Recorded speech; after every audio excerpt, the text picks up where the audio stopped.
icebergs. At some point, they appeared and flooded everything. I wanted to create a video myself on the topic of iceberg on Minecraft. Searching the internet, I was able to find one from a user named Probot748. It has over 300 entries, that's 9 iceberg levels, and 49 pages of explanations. All links are in the description as always. Of course, we'll start at the very top, layer 0, something that most people know, but it is difficult to start dismantling the iceberg without it. Portals to the Nether are simple, player-created structures that need to be set on fire to activate a portal to the Nether dimension. These structures can also be found throughout the overworld and the Nether, and come in different sizes. Through these portals, you can shorten the path, because 1 block in the Nether is equal to 8 blocks of the overworld. A stronghold is an abandoned structure that is located underground. It comes in different sizes and consists of different rooms: the dungeon, the library, the altar room, the large room, and the portal room. In the last one, you can find a portal that will lead us to a new dimension, the end.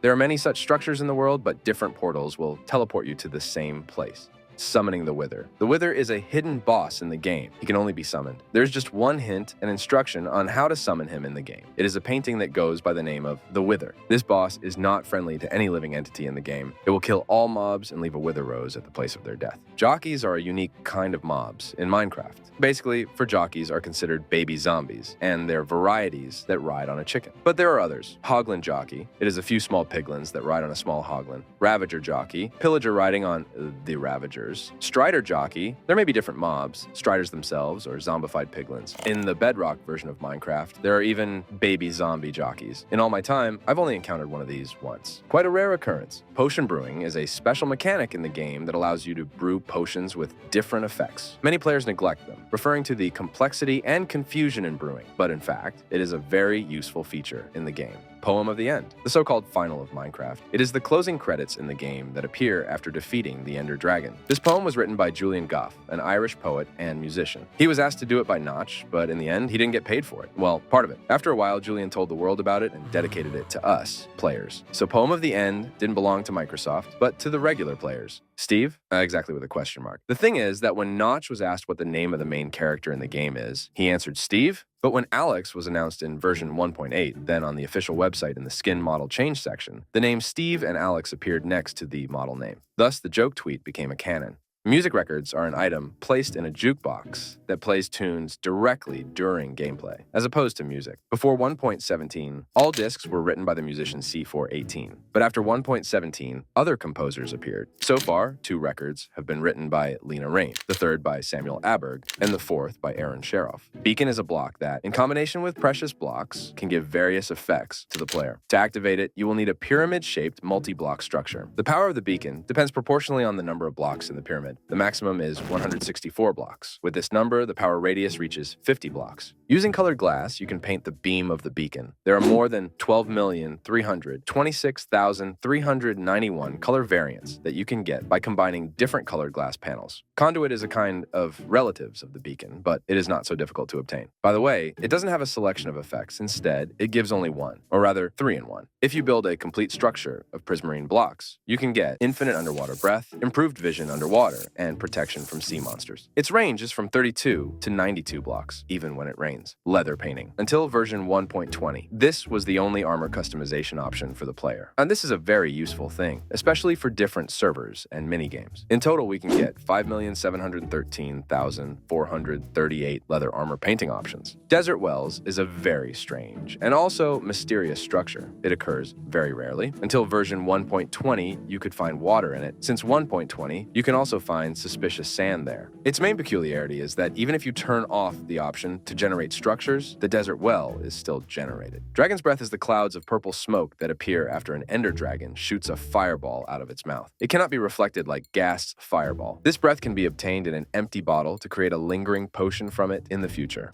Seasonal events are unusual days, during which Minecraft changes the rules of the game a bit. On October the 31st, Halloween, all the undead crawl out. All varieties of undead will wear a pumpkin on their head, which will protect them from the sun's rays, and not letting them burn to death. Only one splash will be visible in the main menu. Oh, spooky. In winter, between December the 24th and 26th in the game, all chests, except for the ender chest, will replace their textures with Christmas textures, and will look like wrapped presents. There will only be one splash in the game's menus, Merry Christmas, sleeping in other dimensions. If you try to sleep in the nether or the end, your bed will immediately explode and blocks will be consumed by fire. If the player dies after the explosion, they will receive the following message: player was killed by intentional game design. This also applies to the respawn anchor. It can only be used in the nether. Faces in the soul sand. There are screaming faces on the texture of the soul sand, indicating that there are souls in the block itself. They also fly out of it if the player runs across the sand with boots enchanted for soul speed. The soul sand could indicate burial sites or graveyards of long-gone civilizations, or simply a natural process that occurs when mobs die near the soil in the nether, similar to the skulks that proliferate after the death of mobs, symbols in chiseled sandstone. There's nothing interesting or mysterious about the regular sandstone blocks, except for the lines on the sides. The red chiseled sandstone has a symbol of the Wither. One Reddit user, Uliopleurodon, suggests that summoning the Wither is an ancient ritual that comes from the early inhabitants of the world of Minecraft. Additionally, 2 unused sandstone textures have been added in Java 1.2.1. One shows 4 symbols: creeper, an eye, most likely a snout, and sort of villager's face. The second one has a diamond made up of stripes and 2 dots that look like eyes. This texture looks a lot like the new Breeze mob that will be added in the Tricky Trials update. Do you think it's a coincidence? The 0 layer is over. Go to the first layer, already touching the beginning of the iceberg. Herobrine is the most popular, I would even say iconic creepypasta. It features Notch's dead brother. The creepypasta was originally made up by an anonymous user, posting it on the paranormal board 4chan. It was then picked up by streamer Copeland and popularized to the masses, so much so that even Mojang themselves used it as their mascot for a period. I went into more detail about Herobrine in a separate video. I suggest you check out the pop-up in the top right corner. Origins of the creeper. At one time, Notch was designing a pig, but accidentally mixed up the width and height of the body, thus creating a tall mob on 4 small legs. Notch was inspired by this strange model and went on to create the creeper.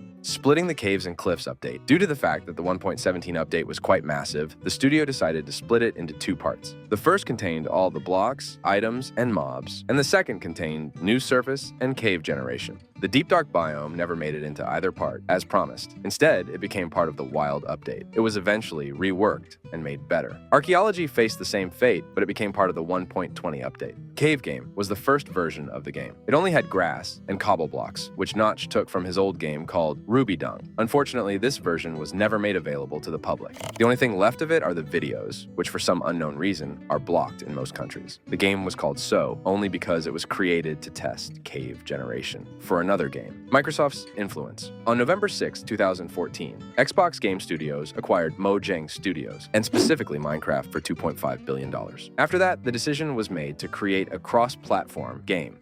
That game became the Bedrock version. On October 21st, 2020, the developers announced that they were moving all Mojang accounts to Microsoft accounts. For this, each player received a unique cape. Anyone who doesn't do this will lose access to the game.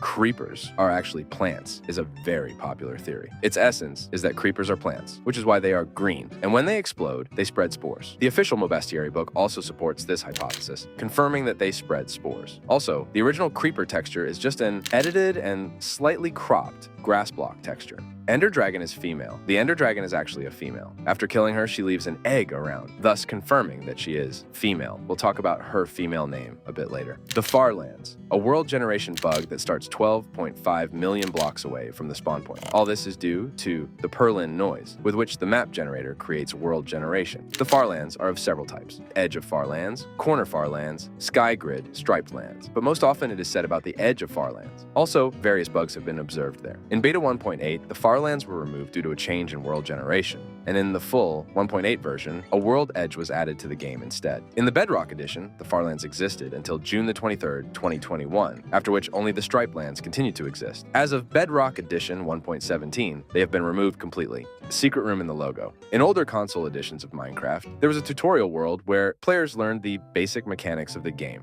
These changed with each new version. At one point, there was a logo of the game, inside which you could find everything from a chest of diamonds to a fully built portal to the Nether. Pink sheep. Sheep can appear in 6 different colors of wool. Pink is just about the rarest color. The chance to meet such a sheep is 0.164%. You can also meet a baby pink sheep, but its chance is 0.0082%. Easter eggs with a tag. If any mob is named Dinnerbone or Grum with a tag, it will automatically turn them upside down. In addition, the Jeb tag will give a rainbow effect to each sheep, and Toast will make rabbits look like the missing rabbit of a friend of a user with the nickname XYZ420. There's There's also Johnny, which will turn the Vindicator into a psycho with an axe. This is a reference to the 80s movie The Shining. I think 2 levels will be enough for the first part. I will try to make the second part as soon as possible. While you are waiting for a new video, I suggest you watch these. They are also very interesting. Subscribe to the channel, leave a like, and click on the bell. We'll hear from you again.